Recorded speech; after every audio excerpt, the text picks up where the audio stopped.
তুমি একটু এদিকে আসবে প্লিজ। জি। হ্যাঁ প্লিজ একটু আসো না। জি।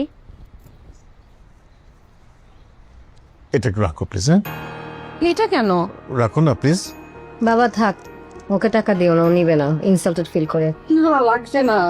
লাগবে না জানি, রাখো। না লাগবে না, আমি নিলে। হ্যাঁ তোমার বাবা যদি তোমাকে দিত তুমি নিতে না। প্লিজ রাখো, প্লিজ রাখো রাখো। Thank you.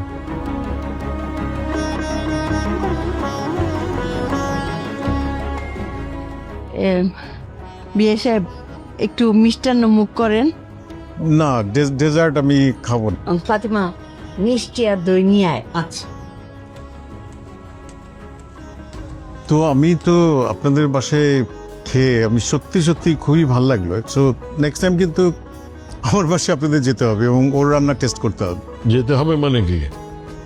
যাবোই তো। হ্যাঁ অফকোর্স যাবেন। হ্যাঁ, আমার ছেলে শ্বশুর বাড়ি যাবো না? হ্যাঁ সেটা এখন কবে যাবেন? আমি তো সারপ্রাইজ দেওয়ার জন্য হঠাৎ করে চলে আসলাম, কিন্তু আপনারা যদি কাইন্ডলি একটু জানিয়ে আসেন।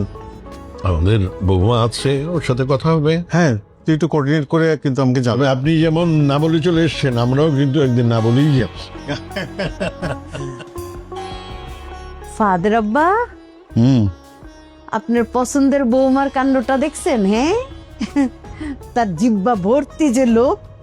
ওরে বাপ রে, আমার বড় বৌমা রাজকুমারী বৌমা তার রান্না খেয়ে খুশি হয়ে তাকে টাকা দিছে।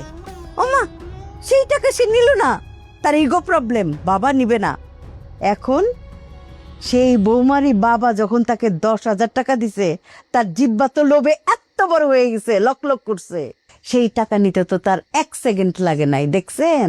লোভী একটা মেয়ে। ফাদের আব্বা, যত দিন যাবে তত বুঝবেন যে আপনার এই ছোট বৌমা কত লোভী।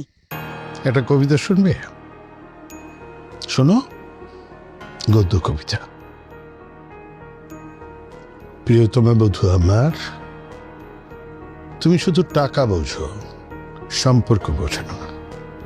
আর সম্পর্ক বুঝলেও সম্পর্কের সম্মান বোঝো না। তোমার বড় ছেলের বউ যখন মেরিনকে টাকা দিয়েছিল, ওটা হোটেলের টিপস হিসেবে দিয়েছিল।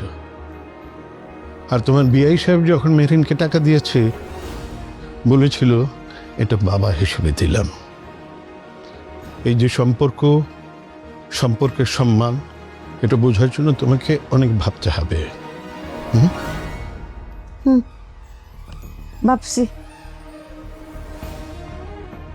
আমার কবিতা কয়, ইথিক্স কই গেল এখন? এটা আমাদের গল্প।